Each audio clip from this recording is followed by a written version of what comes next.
गेली 5 दशकं सिडको ते कळवा पूल लगतच्या खाडीत गाळ मोठ्या प्रमाणात साचून भरतीच्या वेळी रस्त्यावर दुर्गंधीयुक्त आणि गाळयुक्त पाणी पसरतं। याबाबत आमदार संजय केळकर यांनी आज मेरीटाईम बोर्डाच्या अधिकाऱ्यांसोबत पाहणी केली। या खाडीतील गाळ काढून खाडीलगत संरक्षक भिंत, सुशोभीकरण आदी कामं करण्याबाबत सकारात्मक चर्चा झाली। भाजपच्या स्थानिक नगरसेविका नम्रता कोळी आणि उषा वाघ यांनी याबाबत आमदार संजय केळकर यांना निवेदन दिलं होतं। गेल्या काही दशकात या खाडीचा गाळ उपसण्यात आला नसल्यानं खाडीची रुंदी कमी झाली आहे। त्यामुळे पावसाळ्यात तसंच भरतीच्या वेळी दुर्गंधीयुक्त पाणी आणि गाळ रस्त्यावर येऊन रहिवाशांना अनेक आजारांना सामोरं जावं लागतं।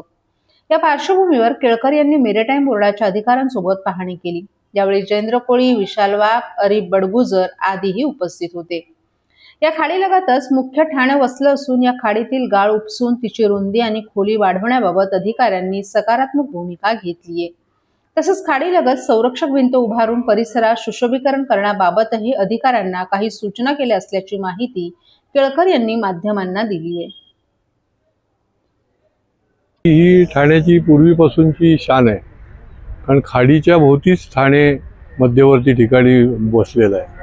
त्याच्यामुळे या खाडीमध्ये अनेक वर्ष म्हणजे 40-50 वर्षात तरी गाळ काढला नसेल अशा प्रकारची आमची माहिती आहे।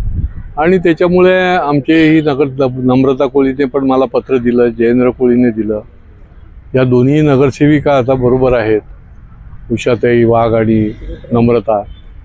तर या ठिकाणी हा गाळ काढणं ही अत्यंत गरजेची गोष्ट झालेली आहे। या खाडीचा गाळ जर काढला तर खोली पण वाढेल आणि भरती ओटीच्या वेळेला ओटीला ह्या बघा ना, आपण सगळं बघतोय की इकडे एवढ्या मोठ्या प्रमाणामध्ये चिखल येऊन साचतो आणि आरोग्यालाही तो धोका आहे। आणि अशा प्रकारे हा जो चिखल येतो त्याच्यामुळे खाडी देखील अडली जाते। आणि त्याच्यामुळे मेरीटाईम बोर्डाच्या अधिकाऱ्यांना आम्ही आज बोलवलं आणि त्यांच्या उपस्थितीत ही सगळी पाहणी केली। हे निश्चित आहे की हा गाळ काढण्याचा कार्यक्रम हा मोठ्या प्रमाणावर घेतला जाणार आहे, परंतु त्याची पाहणी करून त्या कशा पद्धतीने ते काढायचं हे सगळं त्यांनी तयार करायचं ठरवलं आहे। आणि त्याच्यानंतर या खाडीतला गाळ जो आहे तो काढण्याचा कार्यक्रम सुरू होईल। त्याच्यानंतर सुशोभीकरणाच्या संबंधी देखील या ठिकाणी गरज आहे, कारण हा घाट आहे महागिरीच्या समोर जेव्हा आम्ही उभे आहोत तर या सगळ्या भागामध्ये सुशोभीकरण आणि रस्त्याच्या लगत खाडी असल्यामुळे त्या ठिकाणी संरक्षक भिंतीची देखील व्यवस्था मेरीटाईम बोर्डाच्या माध्यमातून कशी करता येईल या संबंधी देखील आम्ही करणार आहोत।